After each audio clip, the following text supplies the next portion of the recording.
everyone, I hope you're doing well. I'm back with another voiceover, and this time I actually have bulleted notes so I won't get caught off guard or forget something I wanted to say.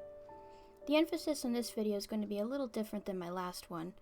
I was talking about structure and blocking and thinking about the face as just another structure or a more complex form with different facets than, say, a normal geometric shape. But in this case, I want to talk about something a little more organic and more useful if you're trying to get into portraiture or just if you're trying to do character design. Structure is very important, don't get me wrong, and it's really important to also think about how the individual structure of your character's face works and then experimenting with forms in 3D space. But what about capturing likeness? What about capturing how a person's face looks individually? Especially if that particular person is a character that's never been brought to full render before. To clarify what I mean by full render, I mean taking a 2D drawing and portraying it as a 3D form in space. Well, there's a lot of different ways you can approach this, and I've made some notes here about the difference between likeness and just blocking a structure. So, when you think about form, and when you think about a person's head and what kind of form that is, you think about different facets of that head, you think about the anatomy that makes the head that shape and that texture and that density the way it is, right? But when you're thinking about an individual person, you have to think about the different attributes that that person has to make them the way they are. Their age, their weight, their health, life decisions they've made, life decisions they haven't made, things they've purposely done to themselves, aspects about their character that are individual and subject to that particular character, things like that. And when you think about structure alone, that can make your faces feel very sterile and very stiff, right? But when you're trying to think about likeness, you think about all these very nuanced things, and you think about, well, if the character is this age and lives in this way and has this lifestyle, they'll probably have these attributes attributed to them.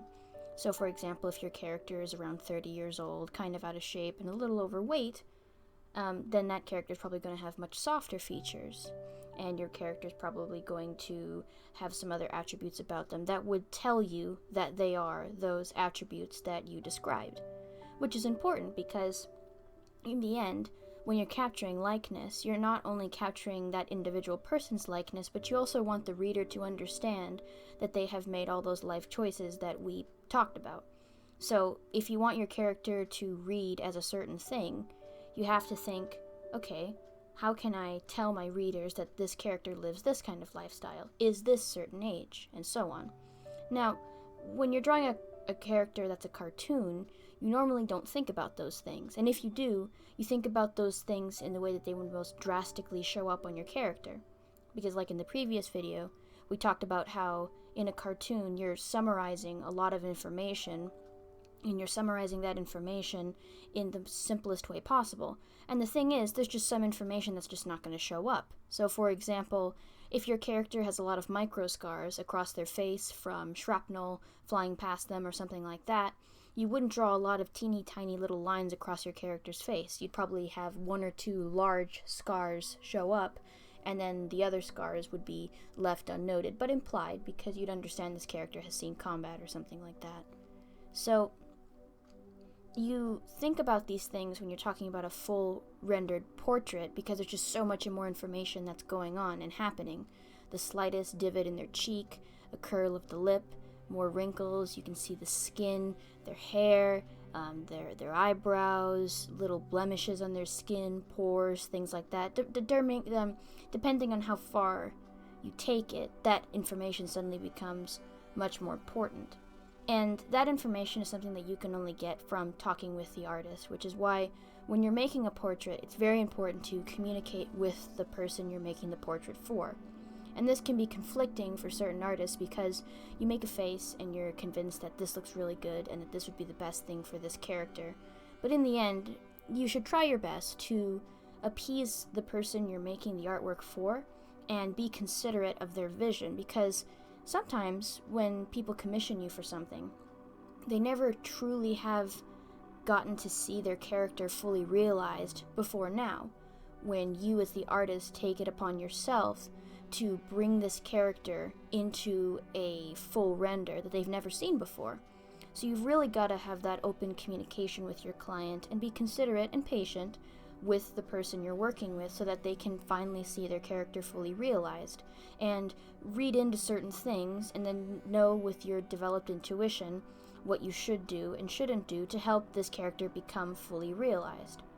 Now that can get more confusing when the person you're working with doesn't actually understand what they want either. Now in that case, you just have to take time to communicate with them and to have a conversation and ask questions and in general fill in the gaps for that person. Because sometimes people try to build up a character and don't actually realize what they're building toward. And then this is why it's important that if you're an artist, you're also a little bit of a writer, because then you can recognize character archetypes, character tropes, and then how those tropes translate into your portraits. And by tropes, I mean that, for example, a lot of people write characters that have a trauma in their lives or have experienced hardship. And the thing is, no matter what kind of person you are, that hardship leaves marks behind on your body and marks behind even in your expression, you know? So even if there's not any physical scars, there's scars that come through with how the character looks and has, like how they see in their face. So what you have to do is recognize all the pieces that that person is putting down by communicating with them, and then try to show them that that's what they're making, and then work with that with them. Now, sometimes people think they're making something when they're making something entirely different. And that can be tricky because sometimes people mean to make a character attractive, for example, with things that they're doing with that character. But when you look at the character and when you listen to that person's description, that character doesn't seem attractive. There's actually a lot of reasons why they're not. So, what you have to do is use your own judgment to change things to help with that vision, even if the artist themselves has not been able to fully realize that. And then, through compromise and communication, you get there, and then you can help that person realize their vision. Now, you can see here that I'm working on a character that's pretty symbolic, and when I say symbolic, I mean that the character has really tough and simple shapes, and is mostly cartoonish.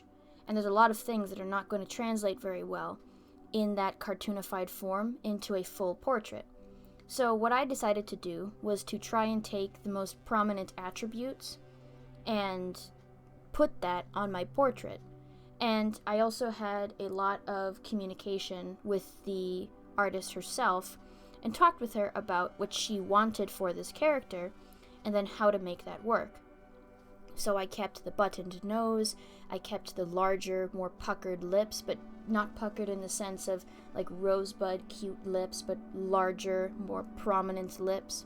I understood this character was very tall, so I gave her a longer, more craned neck and a stronger jawline because she's a big sister type character. And gradually, as I build up the face, I keep all of these attributes in mind to create this character. And inevitably, you're not going to have enough information even with what the person tells you, so you're going to have to fill in gaps here and there, and with your intuition, build up enough on the face just with what you know and understand, so that way this character feels like a fully fleshed out person. This comes down also to consistency, because when you are making a character and you're taking initiative and making decisions about that character's appearance, you have to make those decisions consistent across the entire character's face. So, for example, you can consider their ear shape, their eyebrow shape, their eyelid shape, how their expression, their nose, their lips, their chin, how her cheeks, where they are, her neck, her hair, everything. All of that matters towards the character, and you have to keep that consistent, as difficult as it may be. Now, you can see in this part, I have to take initiative with certain aspects about the character, for example, her hair, and do my best to translate what the artist wanted, but translate that with a slight bit of my own interpretation. you can see that her hair in the original drawing is being represented by these large, voluminous circles. So what that means is that this character has large, big, curly hair.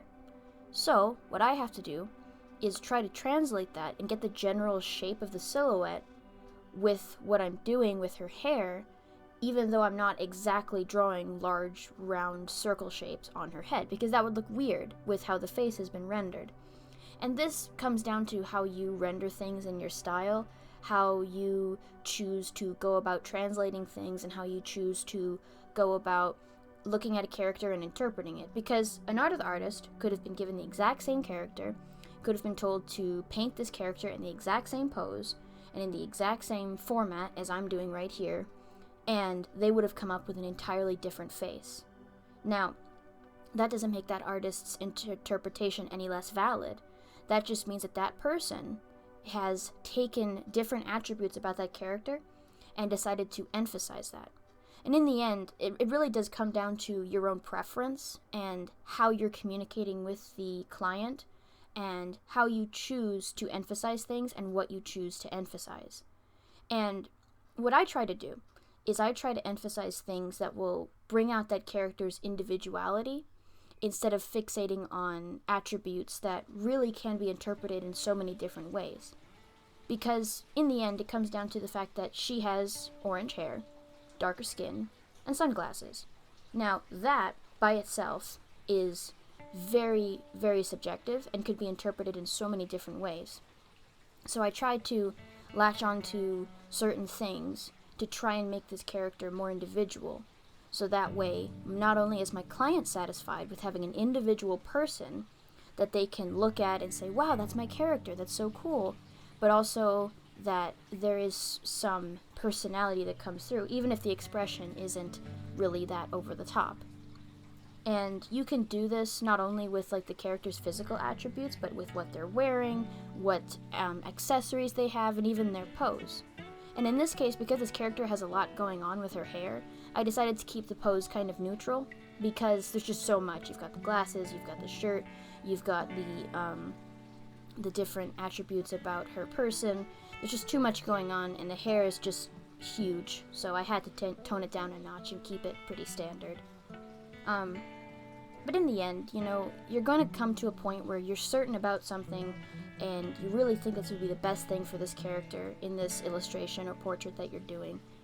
But you really do have to try and please the person you're making this for, because even if someone has a vision that you don't think is as good as what you're working on, and even if certain creative decisions they've made with that character don't feel or look as good as what you're doing, and you know, because you've worked with this and you know a bit better, that this would be so much better if they just did it this way, you really have to try and make that person happy, because in the end they're paying you, or, you know, this is their character, it's not your own.